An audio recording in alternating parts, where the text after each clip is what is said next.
and this is the Agegroup Multisport Podcast with me, Richard Conway. This is a platform for Agegroup multisport athletes to showcase their journeys.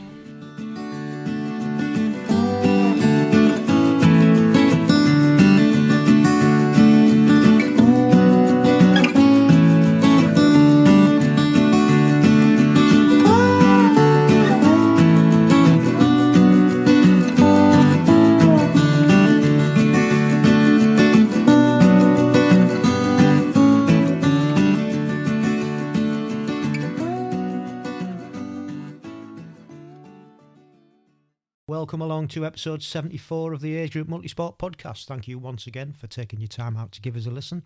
Much appreciated. And on this episode, we speak to Robert Myler. And Robert is from Scotland, and he's got a really interesting story. He's a teammate of Ross Crombie, who was also on the podcast on episode 48. Not sure Ross twisted Robert's arm up his back to get him to send us an email to come on the podcast, but I'm so glad he did. We've got another interesting sport that Robert did as a youngster that I'd never heard of to add to the list. So that was good to learn. Every day's a school day. And Robert spent his formative years growing up in Holland. His mum and dad moved over there when he was about 7, and he spent the next 13 years over there before they came back to Scotland. Always being active as a kid, playing one sport or another. And as life goes on, when you have family and kids and busy with work, exercise can sort of like be lost and be put in the background because life takes over. And I think that's pretty much what happened to Robert. But a great story. A story of recovery, really, I guess, because he's recovered to come back and race for GB after his time out with life, it's really inspiring. So I hope you enjoy Robert's story. That's all coming up. It's been a massive week in Agegroup, with the World Multisport Championships over in Ibiza all week, starting last week with the Sprint Duathlon and finishing Sunday yesterday with the long distance triathlon. And in the middle of all that, we had the PTO race of the professionals, and yeah, that was good to watch too. And it was nice to follow the athletes through the Agegroup news over on Instagram. David did a sterling job as usual, as well as racing and managing a team. He managed to put loads of information and loads of race results and pictures up of what was going on out there for those of us who were stuck back here in Blighty, not being able to get out. Because Ibiza's a great place. I mean, it's a great island and it's a great place to race. So they looked as if they had an absolutely fantastic time. And some of the age group athletes that have been on this podcast were racing. Too many to name, to be honest. But well done, guys. Really enjoyed watching your results coming through, and well done to Lisa Gawthorne and Kathy Stringer for medaling. Lisa got gold and Kathy got bronze in their age group, so at the Sprint Duathlon. So well done. And thank you to David Pearson from Agegroup News for sending us information through all the week, as well as managing a team and racing himself. He's done a sterling job. He must be exhausted and ready to come home. But it was great to watch his feed and the photographs and the video links that he was sending through on Instagram and Facebook. Really kept us informed, and great job. Thank you. TO race was wedged in amongst all the world championship races that were going on. And that took place on Saturday morning from about 7 o'clock. The men kicked off. And it was a big field. And it was the first time that Ali Brownlee, Jan Frodeno and Christian Blumenthal were racing each other. And it was claimed to be the big three, and who was going to come out on top to be the GOAT, greatest of all time. And none of them did. It was Australian Max Newman, totally under the radar. And he had a strong swim and a strong bike and was following Ali Brownlee. Ali was leading off the bike first few kilometres of the run, and then Max overtook him and never looked back. And unfortunately, Ali, not having the run fitness, just dropped back through the field. I think he finished 7th behind Jan Frodeno. Christian having time to make up from the bike and the swim. Caught Max up within 20 seconds of the line. Could see him but couldn't catch him. So the Australian hung on, and yeah, great finish, great race, really exciting. In the ladies' race, it was just as exciting. And in the field there, the favourites were Annie Hogg, Ashley Gentle and Lucy Charles-Barkley. Lucy led out of the swim as usual. She took about a minute and a half out the field. Pretty much kept that on the bike, but then got wound in by Annie Hogg, who had an absolute fantastic run to finish on top of the podium. Ashley Gentle also caught up Lucy Charles-Barkley. So Lucy dropped down to 3rd. Ashley finished in 2nd, and that was your medals. But another great race, for a long distance race. It was really good to watch. And then changing sport slightly, we had the start of the Giro. First Grand Tour of the season there over in Italy, and it looked stunning as usual. Started off with a time trial. It's going into the race pretty much Primož Roglic and Remco Evenepoel. And true to form, Remco Evenepoel just bossed it, and nobody could stay with him. It was a 20k time trial with a climb in towards the end, and even the specialists like Filippo Ganna couldn't beat Remco Evenepoel on this course. So he's gone into pink, kept it yesterday on the second stage, which was a sprinter stage, and so that's on for 3 weeks. So that's what I'll be watching for the next 3 weeks. Really looking forward to see how it unfolds. Right, a couple of good podcasts for you to listen to was one by How They Train, and he was featuring Bjorn Giesman, and he's the coach of Patrick Lange. A really good insight into not only his coaching but also Patrick Lange's training. So that's one to listen. You can find that on How They Train podcast. And the next couple from How They Train podcast, and he's had a run of some really good podcasts the last few, starting off with the exclusive tell-all from Colin Chartier, the triathlete who has been found out taking EPO. Not sure what to think about Colin's response on this subject and what he claims to have done. He's come out clean saying yes, he's took it, but he reckoned there was no other involvement from anybody else, which from listening to various podcasts over the last couple of weeks, nobody believes. He's still lying apparently. So that was a really good interview. That was on the 24th of April. And then on the same podcast, they did a mini-series called Road to the PTO, which took place on Saturday with the big three that I mentioned earlier. And How They Train were running mini-series of podcasts with several triathletes who were racing there, and Colin Chartier was one of the guys on the podcast up until very recently, and none of the athletes that were on there discussing the training, because that's pretty much what it was about, discussing the training and how things were going up towards the PTO event.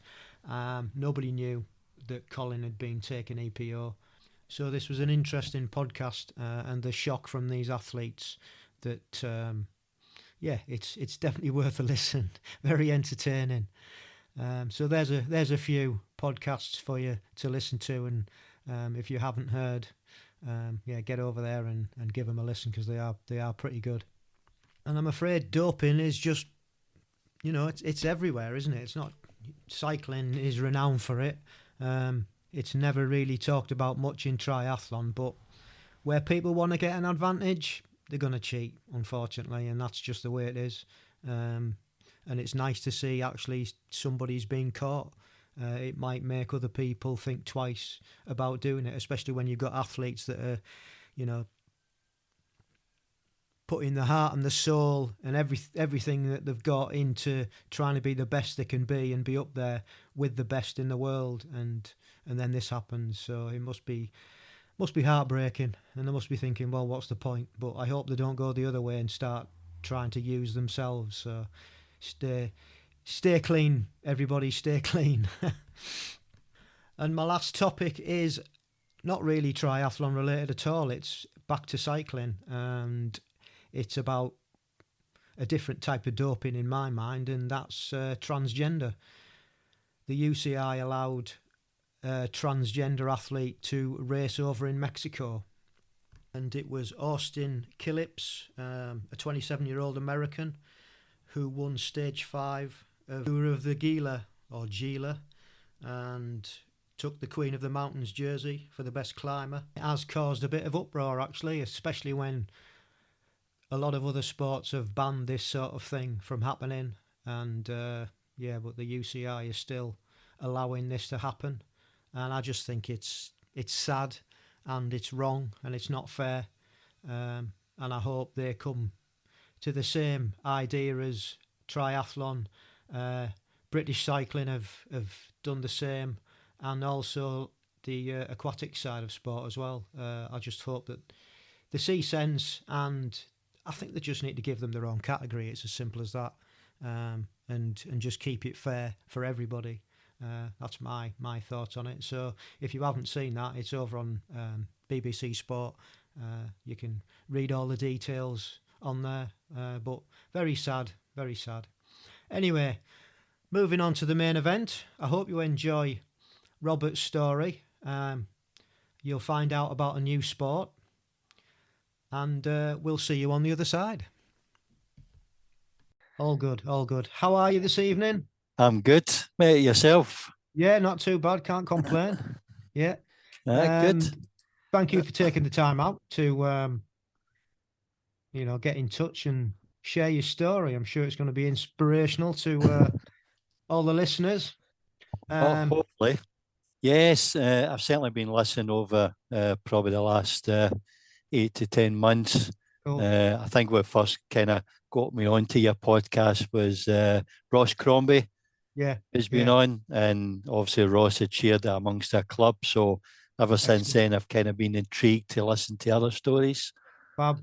Well, thank you for that, because the support is appreciated. It was a great chat with Ross, and I met him over in Venice as well, in a supermarket after the race, funnily enough. And I believe he's been racing this weekend as well. Yes, he was over in Ibiza.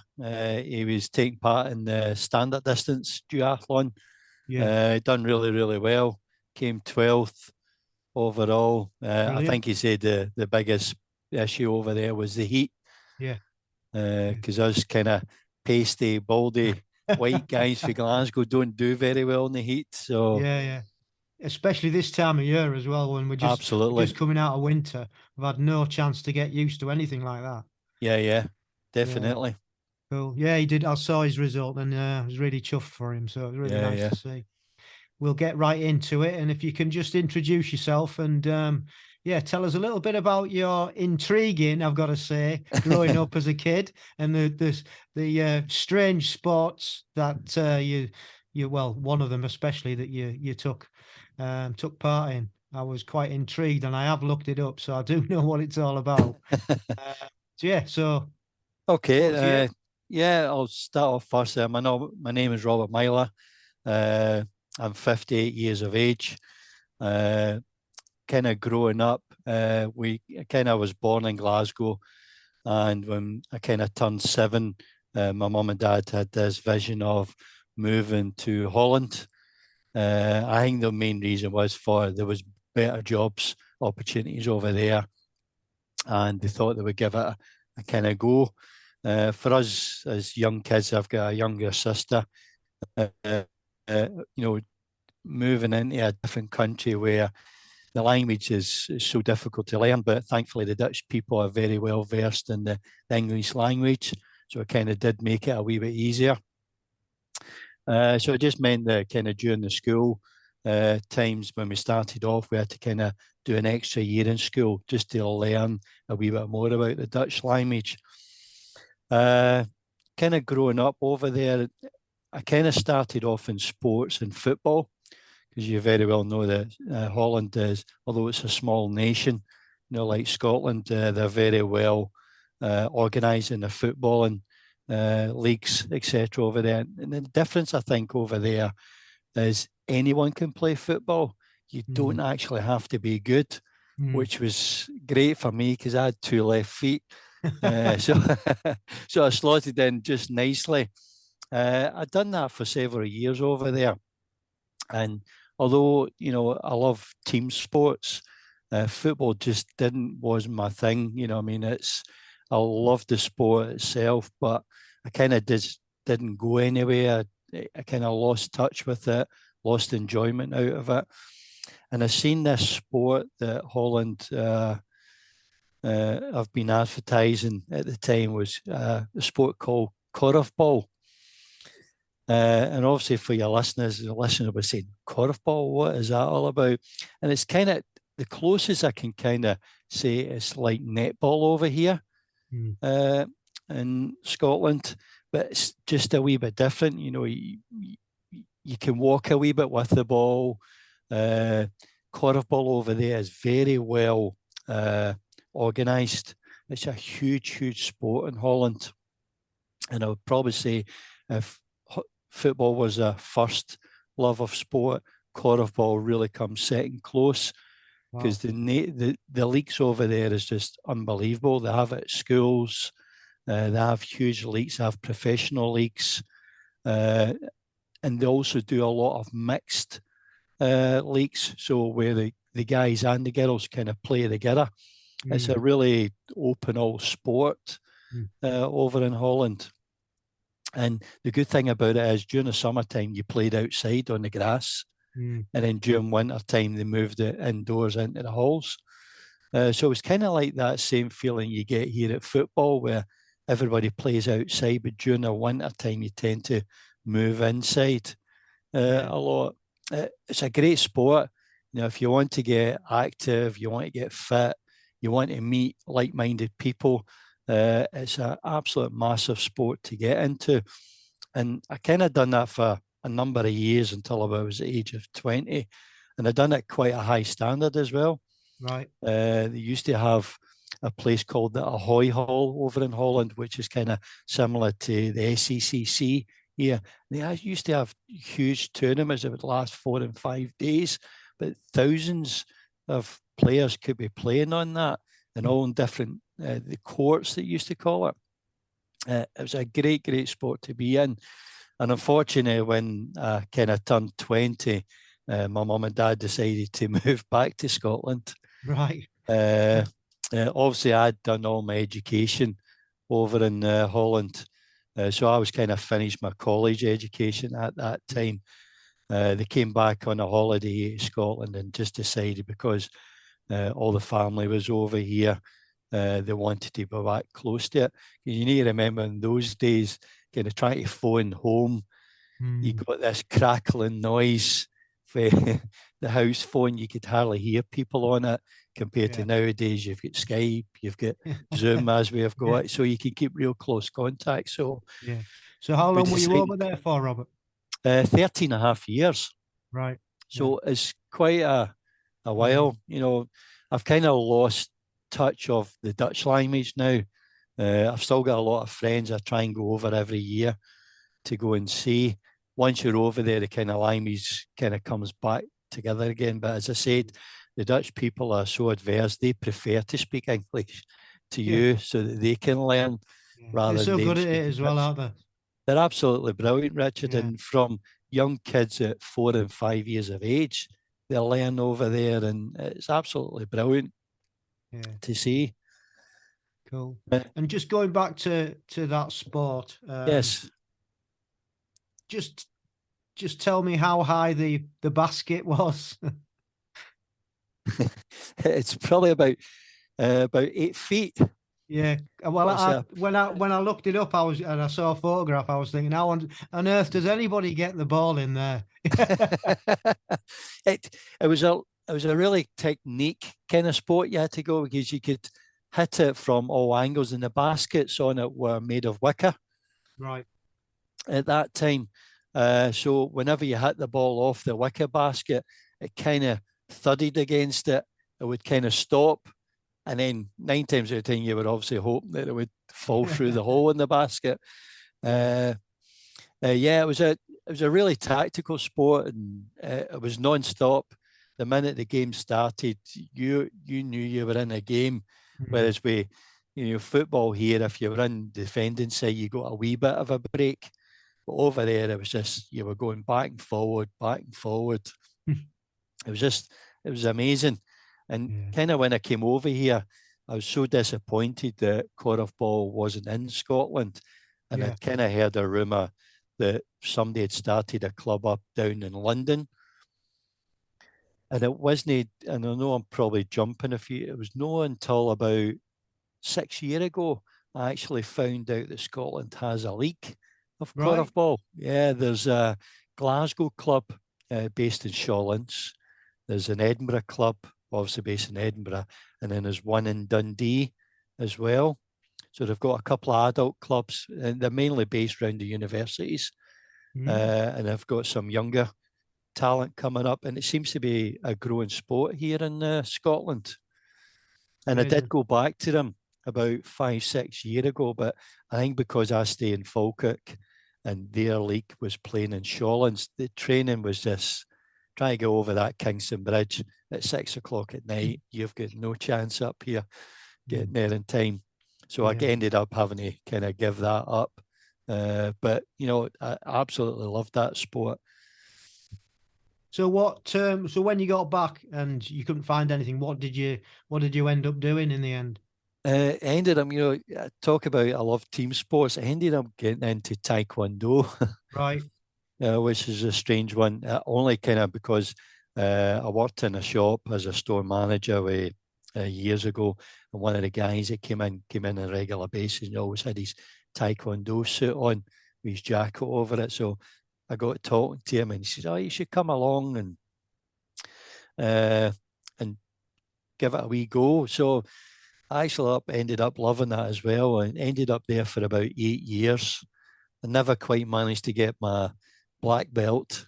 Got my red belt with a black tag. Ended up getting involved in coaching some of the younger kids. And for young kids in this country, or any country, to take up Taekwondo, it sets them up for life. You know what I mean? It's not a real tough fighting sport, but it kind of really gives them discipline. It gives them confidence. Mainly, you defend ourselves throughout the years. But it's a character building sport, Taekwondo, and I absolutely loved it. But I ended up having to give it up because all these high kicks and all that you had to do at the competitions, I ended up with a back injury that, although I could do the sport, by the time I got up the road, I was dying for 2 days. And it wasn't, certainly for long-term issues, there's no way I could have kept that sport up, and ended up giving it up. Yeah, that's a shame. A friend of mine, actually, he's 50, just turned 50, and he's just took it up. All right, aye. Yeah, he never done it. I don't think he's done martial arts before. And yeah, he loves it. Yeah, it's a great sport. Although I say it's not a team sport, you do meet so many great people at it, and the social it's a club life environment, isn't it? Still. Yes, absolutely. Yeah. It's pretty cool. I mean, I did Aikido for 10 years. Right. Okay. And that was the same. I mean, not the same, but a similar sort of thing. Very disciplined, very, club motivated arena to be in. And it was, and again, teaches you discipline. I took my eldest son along. He'd been into karate a little bit, and we were trying to find him something that he'd enjoy to do. And he'd come along with me, and we did that for a few years before he went off to university, which was nice. So it's right. I think anything like that, boxing, any martial arts, it just gives the young kids some discipline, doesn't it? Absolutely. Yeah. Fabulous. Yeah. So what was after Taekwondo then? What did you move on to? Taekwondo. And how old were you? How old were you at that point? When I left Taekwondo, I was about 32. Obviously, by that time, my 2 kids had came along. I started working as a store manager with, then it used to be ShopRite, then moved on to QuickSafe, and then became Summerfield, and then the Co-op eventually. But because I was a store manager, my hours were totally unsociable. You were expected to work 6, 7 days a week. You were working crazy hours first thing in the morning till late on at night. So there wasn't, by the time you get home, there wasn't much time for anything else. You had the kids to go. My wife had a full-time job at the same time as well. Yeah. So I kind of had a pause there for sports, and I didn't think about sports, and I ended up ballooning up quite a bit of weight as I've done a lot of traveling between all the stores. And as you know, is the quickest way to kind of, if you're starving, jump into a petrol station, grab a Mars bar and a packet of crisps and a bottle of juice, and you're there. It does a short-term trick, but kind of over the number of years that I've done it, ended up ballooning quite a bit of weight. And I was looking for other sports. And it was kind of a funny story about this, because my wife we had 2 dogs at the time, 2 Lhasa Apsos, and my wife used to get the woman that cut the hairs came to the house, and she got blaring over the and she says, my husband had put on quite a bit of weight, got into this British military fitness camp, ended up losing a lot of weight. Maybe your husband would like to try that. So obviously she told me about this, and I went along here in Falkirk. It was an outdoors thing, which I love, kind of being outdoors, and because obviously Korfball, although we had that indoors, but I loved being outside of it. So I went along, and after the first session, it only lasted an hour. I thought that was me. I was dead. I mean, my face was scarlet. I was breathing heavily. But you know what? The day after it, I felt so good that I'd went to it. So I ended up doing that 3 times a week. Right. And that's a team event as well. It's a group of guys and women that really encourage you. Even if they've seen you struggling, they were really pushing you on and telling you, come on, you can do another burpee, you can do another push-up. And they really pushed you, and I ended up losing quite a bit of weight through that. And obviously I changed my diet along the road, and then there's a wee bit of running involved in the British military fitness. So I then started noticing at the run parts, I love that part, because I actually noticed that I was quicker than anybody else. Yeah. So it always helps, doesn't it? That's encouraging. It says at last I could beat someone. Yeah. So it got, as I got quicker and quicker, and one of my mates, who was the husband of the woman that cut my dog's hairs, he'd say to me, he says, look, there's a duathlon up in Fort William. And I'd never heard what a duathlon was. So I looked it up, and I says, oh, that was quite interesting. I says, I've got a bike in the garage. And you had to laugh at this bike, because it was going to have been the heaviest mountain bike you could ever find in the world. I couldn't even lift it up on top of the car. It was that heavy. So both me and Raymond and one of the other friends, David, we went along to do this duathlon, and it was an off-road duathlon. So it was like a quick 3K run. It had to be up into the hills straight away. There was no respite for the run, and the cycle was on the road for about a couple of K, and then you ended up going up into the forest.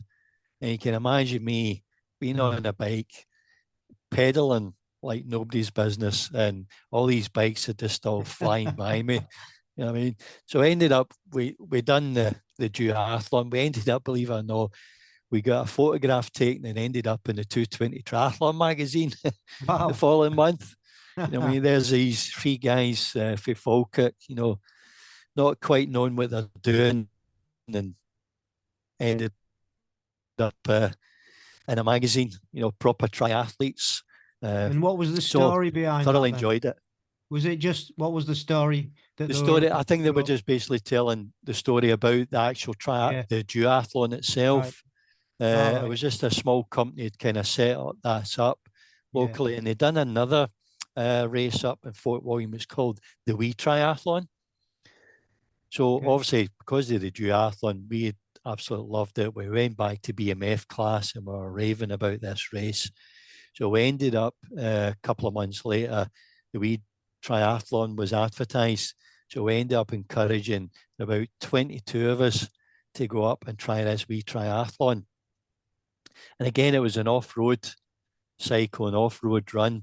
But the beauty of this, you went in for done your swim, you get out, had a hot shower, get changed, and then you went into transition an hour later. Right. That's, at that time it was brilliant. So really enjoyed that part of it. Got your bike, you actually took your bike out all together, the whole lot of you, and then you cycled up to the starting point. Okay. And then they set you off in your time swims, whatever you came out of the water in order. Yeah. Absolutely brilliant. The fact that we had so many for the club there, we were just shouting each other, encouraging each other on. It was an absolute brilliant event. The fact that what I really loved and what shone out to me, that at the end when everybody was finished, they stayed there at the finish and they were all clapping everybody over the finish line right up until the last person. And that's when it clicked for me. Besides Korfball, that I've just found another sport that's got that same enthusiasm about it, the same camaraderie. There's no airs and graces, whether you come last or whether you come first. And that's what the brilliant part of, when I discovered triathlon is I thought, I need to make this my sport. Yeah, that's cool. That's a great story, actually. Can see why, so many of you going for the first triathlon, but even your duathlon, when you had a couple of your mates doing it with you, I can see why you really got the bug. And because it makes a difference, a massive difference, when you've got a group of your friends around that are doing it as well, and they're also enjoying it. It just, I can see why you got the bug, and you've carried on doing it. Yeah, fab. So what was next then after you'd done your first triathlon and you'd done your first duathlon? What came next? Well, as you do, you progress from your first duathlon, your first triathlon, you end up signing up for a 52K ultra run. Just on the back of it. It was called the Taina Boda. It's up in Persia.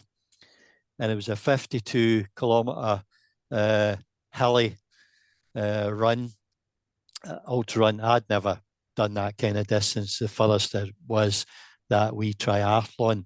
And I even think that was only about a 3.5K. So to go for a 3.5K to a 52K was a shock to the system. I'd done that again with my mate Raymond and one of the other guys for the club. Absolutely loved it. The only disappointing thing I thought about it was when I finally got to the finish, there was nobody there, just the timing guys. But I wasn't last, which was the main thing. Great event. And what I discovered there with the ultra race is you've got time to talk to other competitors. So you come along, you run alongside and get to hear their stories, which is absolutely brilliant. Absolutely loved the race. And I thought, well, we're as well moving on from there. And we ended up getting signed up for the Highland Fling in that same year. That was a year later for 53 miles. We managed to kind of get a couple of guys who'd done the Wee Triathlon to kind of sign up for it. And what's the Highland Fling entail? So that entails a 53-mile run. Right. It starts in Mulgai and finishes up in Tyndrum. Okay. So it's half of the West Highland Way. Right. If for anybody out there who's never done it, it's the best ultra race you'll ever encounter.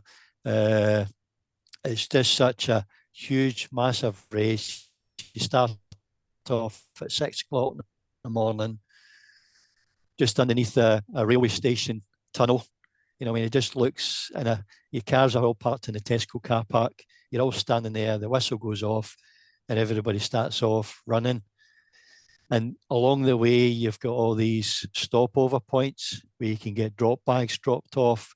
You can stop over, you can drop your bag where you've had jellies in and whatever you want to kind of eat or drink or top back up during the course of the race. Kind of my favourites ended up being Baby Bells, Jelly Babies, and salted cashew nuts.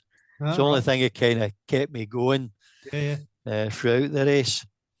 Absolute tremendous race because we kind of ran with most of the guys from our club. We thought we would stay together.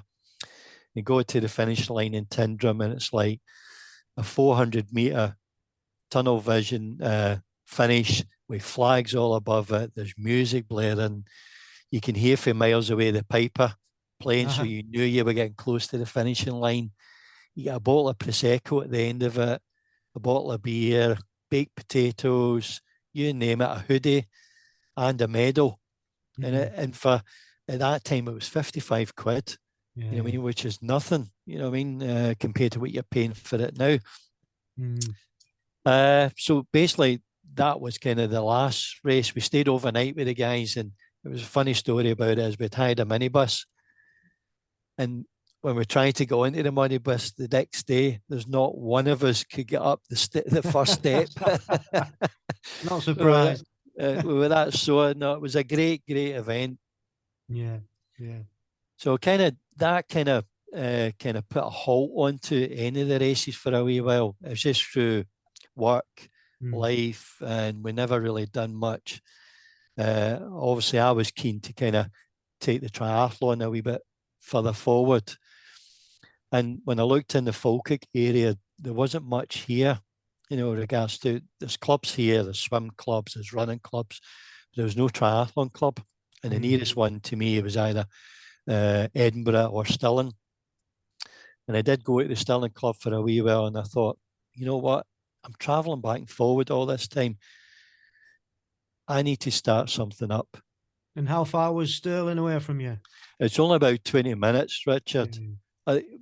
When you've worked a long, hard day, running over there and then you're coming back, it kind of, life gets in the way when you got kids and all that. It's like anything else. And I wanted to kind of continue, you know, training. So I found out through Triathlon Scotland, who I'd approached, there had already been some talks with Grangemouth High School of trying to start up a triathlon club, but it had meetings for 2.5 years, and obviously they hadn't got any further forward. So I ended up getting part of the committee, and after about 6 meetings, I said, right, this isn't going anywhere. I'm starting this club. What do I need to do? So Triathlon Scotland helped me out. And I think we started the first session on the 8th of September 2015. Started off with 15 guys. Grangemouth High School were really good because obviously they were part of the discussions. They offered us the venue on a Saturday morning for free for 2 hours, which was absolutely fantastic, you know, certainly to help the club get started. And that was the start of it, you know what I mean? 15 guys, me and another guy ended up having to go and do a level 1 coaching badge because obviously none of us had coached. You know, to say that the only triathlon I'd done was a wee triathlon up in Fort William. So we ended up get rushed through the level 1, completed that, started coaching, and there was only 2 of us at the time. And then we rushed through our level 2 at the time because we realised if we get new coaches on board, we need to know what we're talking about. So we ended up doing our level 2s coaching, and it kind of snowballed for in the end. The good thing about our club is when I started the club up, I always wanted to make it affordable to everyone. I wanted to be an inclusive club where it's a family orientated.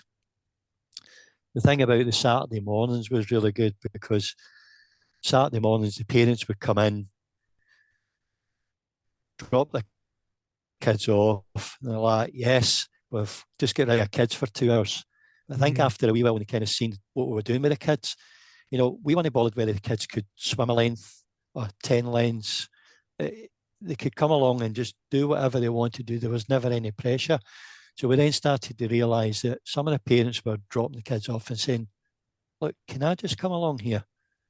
And it really snowballed there. And you ended up getting families of the mum and dad were there and their 2 or 3 kids were going along to it as well. And then that kind of took the pressure off us, because what we ended up doing is getting those parents to kind of help out at the club, which kind of they ended up snowball helping us out majorly, because you'll know, Richard, you can't do it on your own. Yeah, I think we were lucky, Richard, because when you talk to a lot of triathlon clubs out there, they kind of seem to have had that issue that they either don't have a junior section because they just can't cope with it. They don't have the support mechanism there, and we were really, really lucky at that time. Yeah, it's cool. It's good. So you set up your own club and you became coaches, and what was the outcome of it now? I think I read in your email you got over 140 members. Is that right? Yeah, we've now got over 140 members. We've got 16 coaches, levels between level 1, level 2.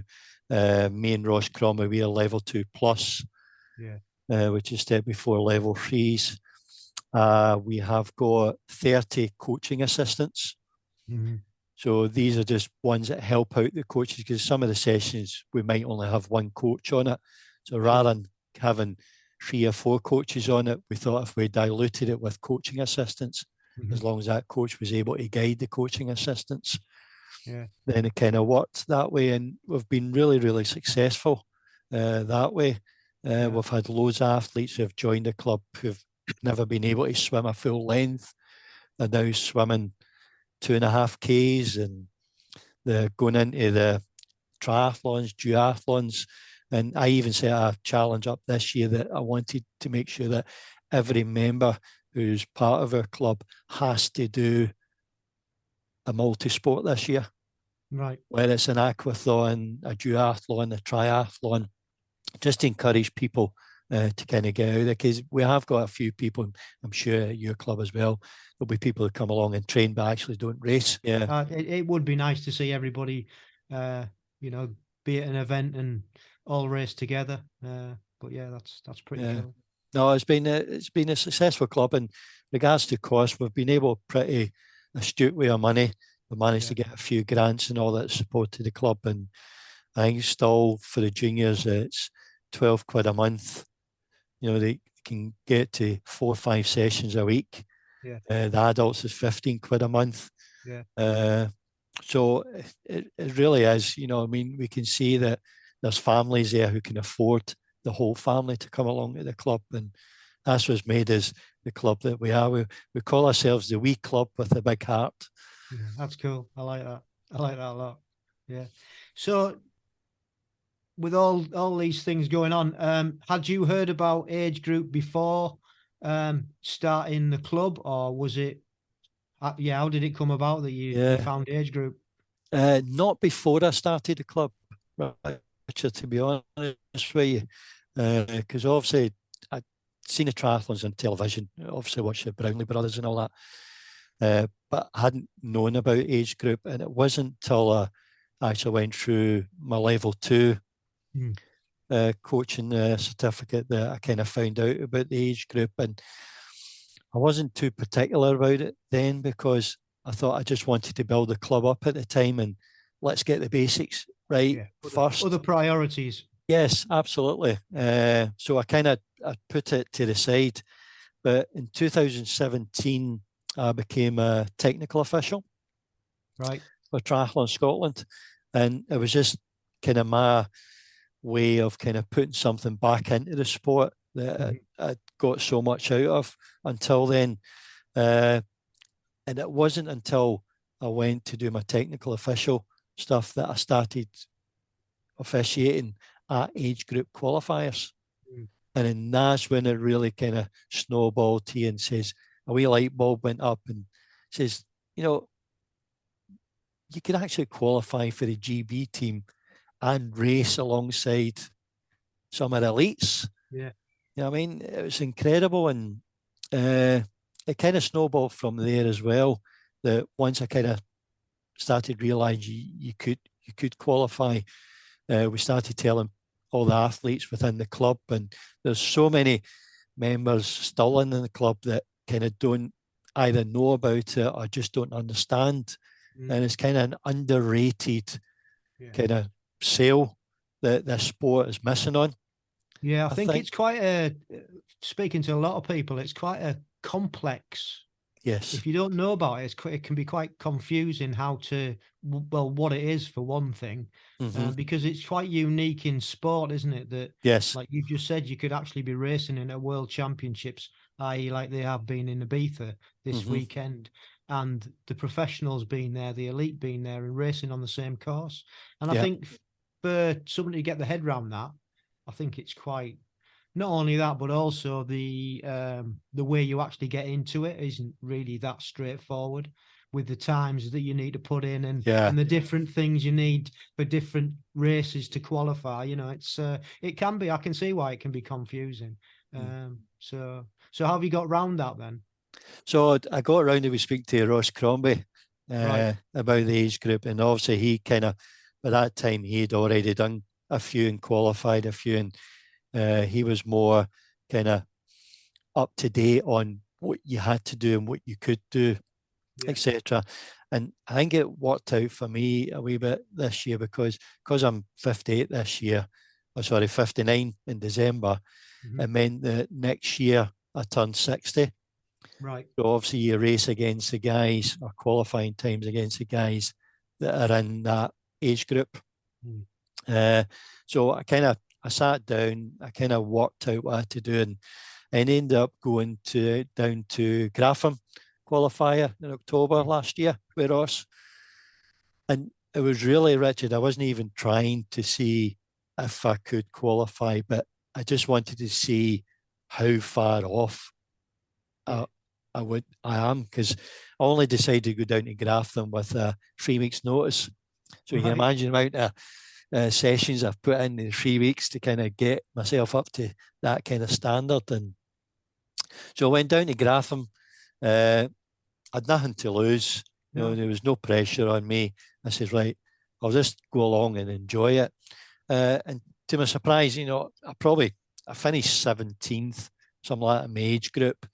But when you looked at the time difference and you looked at the guys, although there was 16 guys in front of you, but out of those 16 guys, there was only maybe 5 or 6 who had put their name down and paid their 10 quid to qualify. Yeah. And I said, well, maybe if I actually knuckled down and done a bit of training, there might be something here for me. Yeah. Yeah, because it doesn't, you know, you look at your results sometimes and you think, oh, I'm way off. But like you just said, not everybody knows about it. They might be at the race, but they might not know about age group. You know, and they might not have put the money in to allow them to qualify, as quite a few in that age group race didn't. So, and that happens all the time. You know, until you look at your results and you think, well, actually, if I'd have put my money in, I would have been there or thereabouts. I would have got the qualification time, and I would have probably got a roll down place. You know, or sometimes you might be even luckier, and you might have even got a Q4. So you know, it's just the way it goes sometimes. But it is so confusing trying to work out how you can do it. And Ross had obviously explained to me about the roll down, because he'd got a couple of roll downs the previous year and all that. And it is a minefield. But I never really, any of the races that I've done from starting the club up until Grafham, I kind of never really noticed that there was an age group qualify alongside some of the races that I did. Yeah. So was there, because obviously there is only like certain races for each discipline, isn't there? That there's only 3.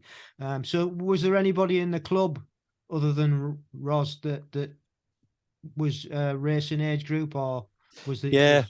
Well, I've had one of the younger guys, Neil. He actually qualified for last year's Aquathon World Championships. He qualified for it this year again, but due to family commitments and holidays, etc., he didn't manage to go. But we did have a young girl, a young lady, I should say, Tony Moore, who qualified for the World's Aquathon in Ibiza. And she obviously raced yesterday, came 9th in an age category. Absolutely superb. So I think we us kind of, I would say, bringing it to the forefront of the club. I think there's a lot more interest starting to build now, because obviously Ross has kind of set the momentum going. And when they see the other people, and even old guys like me, being able to qualify, it sets a precedent. The amount of people have come up to us and says, look, we're just in awe. And we're just saying, well, Andy can actually qualify. And that's the thing, isn't it? It doesn't matter, because the age group's from 18 to over 80. That's the beauty of it. So everybody can try, everybody can have a go. That's the beauty of it. Yeah. That's cool. That's nice. It's a nice story, actually, that, you're starting to get people interested in getting more and more athletes. I'm just having a go. I mean, not everybody will make it, but no, absolutely. It's not easy. It's not easy, despite, but it's worth putting your 12 quid in and doing the training and giving it a bash, isn't it? Yeah, absolutely. Especially if you've got a great club like yours behind you as well, with experience there that knows what they're doing. So. And I think what we've done as well to actually encourage people to do it, we've kind of, as a club, we decided at the start of this year that anyone who qualifies for the age group, that the club will pay for their tri-suit as a one-off, because Richie, yourself, the cost involvement is. Well, I think that's the other thing, isn't it? I mean, it's all very well and good and it's fabulous, but it is so expensive, and that's why a lot of people don't do it. But it's how you spend your money, isn't it? I guess. Absolutely. Yeah. So that's brilliant. So has that brought us up to date then? What have you done in the qualifying stakes? So basically, I started training last November. I took on a coach at Smart 121 with a guy called Mark Priest, because obviously as a coach, I've coached individuals, I've written sessions for them. I mean, you do your own kind of training, you don't give it as much focus. And my trainer was kind of haphazardly. I would do nothing for 4 days and then go out for an 18K run, just like that. And there wasn't any rhythm to it. So this guy obviously got me on Training Peaks, wrote out my sessions and all that. I told him where I wanted to be, what I wanted to do. And it's kind of funny because you end up making sure that you do the sessions, because you kind of got that feeling somebody's watching you. Yeah, you've got accountability, haven't you? Yeah. So you've got that accountability. So you make sure you do the session. So I really started heavily training in last November, and I signed up for Alton Park Duathlon. Because the only reason why I'm doing the duathlon is because I despise the swimming part of it. There's nothing wrong with that, and you know what? I say this because swimming's not my strong point either, and that's probably why I say it. But duathlons are harder. Yeah, they are. There's, in my opinion, having done both, and not being a particularly strong swimmer either, duathlons are much harder. Yeah, I love coaching swimming, but it's kind of not being in the water my running is my strongest point anyway out the three. So I went down to Alton Park. Me and my wife went down the night before. We camped, got a wee camper van, so we camped out just about a mile away from it, and nervous as hell. On that starting line, knowing that you're taking part in an actual qualifier. The thing that was kind of going round my head is I didn't want to be last. You know what I mean? And I didn't want to give myself a showing up. So ended up, it turns out that I qualified as a Q2 for the 60 to 64 age category for the sprint distance in Australia next year. Cool. So, which is absolutely over the moon, that first attempt. Excellent. Absolutely delighted. But obviously, because I'm going to Australia, I don't just want to do the sprint. I want to get my money's worth out from travelling that far. The sprint's over and done with, just over an hour. At least if you get the standard distance, you get a couple hours of enjoying that sport. So that qualifier for the standard is in Windermere on the 2nd of July. Yeah. So I'm doing that one. I then, after Alta Park, I went to Northumberland Duathlon with Ross Crombie, and we done the standard distance there. And again, I qualified as a Q2 for the 60-64 age category for the standard distance in the Europeans. Brilliant. For next year. So awesome. really chuffed with that one. I had a really great time because I think I'd shaved about 17 minutes off my previous best in Grapham. So really chuffed with that. And then my next race for that is coming up in a few weeks' time, Dallimore. Yeah. On the 28th, where I want to do the sprint qualifier for the Europeans. Yeah, cool. Have you been to Dallimore before? No, I haven't. Yeah. Has Ross told you what it's like? No, he hasn't. He's kept that close to his just that one. It's an interesting. How did it last? Well, I'm supposed to be doing it this year, but I've got an Achilles injury at the moment, so I've done no training. Well, no run training, but we did it last year, and that's how we qualified for Venice this year. Going. And it's it's an interesting course. It's like just 8 laps on the bike. Yeah. Almost like a triangle with a few few S bends in it and stuff. Okay. So yeah. I believe it's sorry. I was just going to say I believe it's drafting this year. Last year it wasn't drafting. Alta Park was drafting. I thought that was tricky enough because you had to count 5 laps. So I don't know how I'm going to get down in Dallimore with 8 times. Yeah. So, well, there's just a heads up for you. Right. Okay. I appreciate that. Yeah. Cool. Well, I mean, that's a fantastic story that you just told there, and just to be this close to you actually qualifying for age group at your age is just that's brilliant, and I'm sure that's going to give inspiration to all ages on the spectrum. And I hope it does. Because that's just a great journey you've been on. So I've just added this over the last few the last few episodes. I asked people now, just give us a rough week of training that you're in at the moment. What are you up to? So obviously, roughly every week depends on what my work commitments are, etc. I tend to train between 8 and 10 hours a week.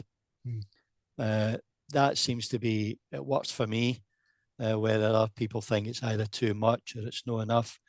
I train most of my cycling is on my walk bike in the garage, so I do everything kind of on Swift.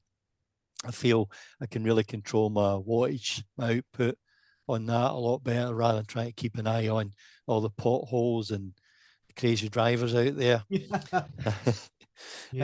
Like say this week, I've kind of scheduled more or less 2 hours for every day. The rest day is always on a Sunday. That's when I look after the grandkids. So like I said, today was an hour this morning, early doors on the bike, and I'll do another hour tonight on the bike, or it becomes just a run in the morning in a bike. I'm quite keen on getting up early in the morning, Richard. So I'm usually up the back at 4 or 5 o'clock, and I quite like getting the sessions done and dusted by that time. Yeah. Well, I mean, it's whatever works, isn't it? Yes. Aye. I think that's it. And you've got to fit it in when you can, and it's your plan. That's the key. It doesn't matter what anybody else does, or it's what works for you. So, and what works for you might not work for somebody else. So it's all individual, and that's how it should be. So yeah. So kind of needs to work. No swimming at the minute, then. I have not been in a pool since pre-COVID. All right. And I'm usually, if any of the coaches can't coach a swim session, I'm usually the first one to kind of cover it, so I don't need to get in that water. No, it's just, I think over the time I will get back into the pool, because I think now I've kind of got this bug for the age group. And there might be, I want to get this year out the road with, focus on next year, and then maybe the year after, if I'm still fit enough, maybe kind of do a couple of triathlons and just see what it takes me. Well, just enjoy what you've qualified for, and you've worked hard to get there. So yeah. So we're on to the quick fire round questions that I always ask, and the first one's, what's your favourite bit of kit? Right, I know everybody says a bike, Yeah, they right? do. Yeah, but my walk bike is definitely my best pal. Yeah, It's the best piece of kit I've ever invested in. yeah, Everything's so controlled. It's there. No matter what the weather is, I just need to stick on my gear and I'm on it within 2 seconds. yeah. It's for somebody who works a lot of hours and Mhm. you're trying to squeeze it in, it's an ideal piece of kit. Yeah. Good, good, nice. Yeah, yeah. I mean, Yeah, people do say the bike, and because that's the biggest, probably the most amount you'll spend, and also the longest time you'll be on or doing stuff is usually the bike, yeah, isn't it? So it's got to be good, hasn't it? You just got to keep you absolutely. entertained. So yeah, fair play. What resources do you use? It could be books, could be videos, um, to help. Uh, I use Training Peaks quite a lot Yeah. because obviously the emails, all the attachments that they send you are really, really good. I watch GCN on YouTube. I tend to watch a lot of the Ironman YouTube videos Hmm. because I'm a man of a certain age. Uh, it's not all about kind of training and racing at eyeballs out. I want this to be able to last. And the only reason why I kind of got into fitness, because, I'm a grandfather, I want to be as fit as long as I can and be able to do things with the kids. Yeah. So, yeah, Training Peaks and YouTube. I love watching Lionel Sanders. He's an absolute nutter. But, it's the training that he does and all that for me. It kind of gives me a lot of ideas on what not to do. And inspiration as well, isn't Yeah, it? definitely. Yes. Yeah, I think we mustn't lose sight though sometimes that they're actually professionals and a lot Yes, younger than us. totally. Yeah, yeah. It's easy to get drawn in, isn't it? I think. Aye. Yeah, yeah, And they're well great. sponsored, some of them. Yeah, yeah, absolutely. Yeah, great. Um, what advice would you give? And you've been in your position, um, to athletes wanting to get into triathlon or multi-sport, should we say, not necessarily triathlon, um, and also anybody who wants to get into age group.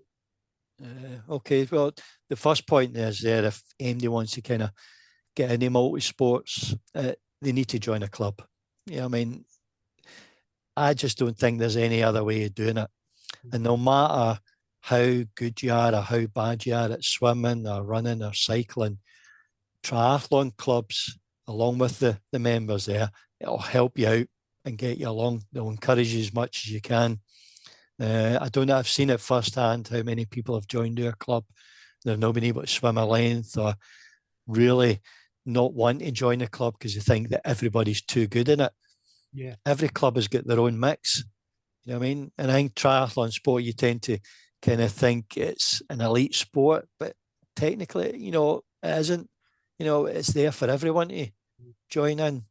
yeah, 100%. You've only got to go to a race, haven't you, and see, you Yes. know, the people that are taking part, from complete beginners on shopping bikes to, the guys with all the aero kit and everything else. So Yeah. that's how diverse it is, isn't it? And Yeah. that's the And beauty of the sport. Yeah, cool. you're absolutely right. I mean, they don't have to have all these fancy bikes that you read in the 220 magazine or you see on television.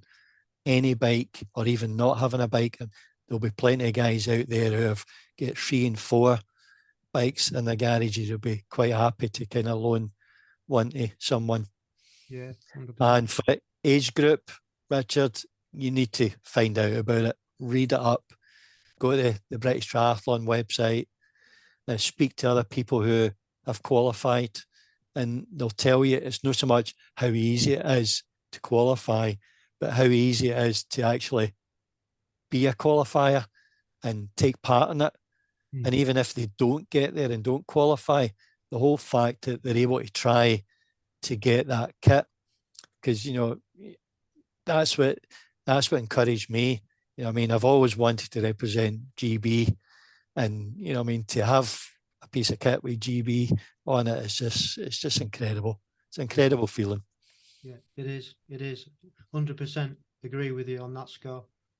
And what is your short and long-term goals? Well, obviously, I think we've probably covered your short terms. It's to qualify and then go and do those races that you've qualified for.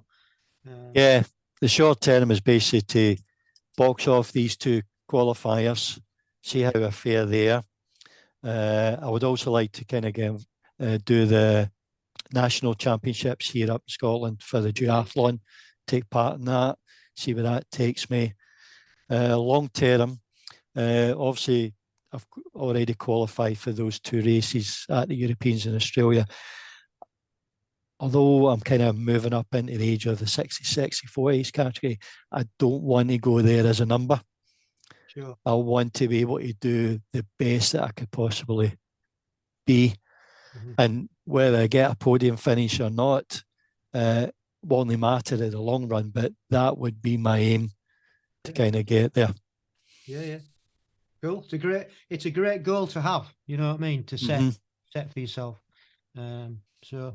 Well, that's great. That's a great place to land it. I think it's been fantastic to speak to you and you hear your story, and hopefully I'll be there, or I'll be racing, or I won't be racing at Darley. My wife's racing as well, so all right, good. I'll see you there. Is Ross up there? Do you know? Ross is coming down. Yeah. Cool. So, and then there's another guy for the club coming along as well. So we'll see you. We'll see you there. Yeah, it'd be good. Yeah, it'd be nice. Cheer you on if I'm not racing. Yeah. So thank you ever so much again. Push. Yeah. Thank you ever so much again for your time. Thanks very much. But it's been really nice to speak to you, and have a nice rest of the evening. Yeah, and you too, Richard. Keep doing what you're doing. Yeah, well, as long as I keep getting guests, I'll keep doing it, mate. No worries. All right. Thanks very much, Take care. Mate. Bye. Well, I hope you enjoyed Robert's story. Truly inspirational. Shows it's never too late to try and qualify for Agegroup, as he's done. And I think he'll just go on from strength to strength. I think he's got the bit between his teeth now. And who knew that Korfball was a thing? Not me. I had no idea. So that's Octopush that Don Brooks told us about, and Korfball. 2 new sports that I never even knew existed. Good luck to Robert in the races that he's qualified for and the ones that he's trying to qualify for. Hope he gets the results that he wants, and it was really nice to chat to him and hopefully meet him up there at Darley at the end of the month. And that's about it for this episode. Thanks once again for taking the time out, as I said earlier, for listening and supporting the podcast. Much appreciated. And if you know anybody who has got a great story and would like to come on and share it, just tell them to get in touch. Or even if it's you, just get in touch. And we're always looking for guests. We're getting a bit thin on the ground now, so please get in touch, because we can't do it without you. You can email us at agegroupmultisportpodcast@gmail.com, or you can reach out on Instagram at amp_1967. Just DM us. Facebook, we're on AmpGB. You can DM us on there as well. We're on Twitter at Agegroup Multisport Podcast. Our own website, where you can listen to all the podcasts, is agegroupmultisportpodcast.buzzsprout.com. And we would really appreciate if you could leave some feedback and a rating wherever you listen to, Spotify or Apple Podcast. That would be really good, because it does help us get to more listeners. And that's about it. So don't forget, stay safe, keep training, and love the process.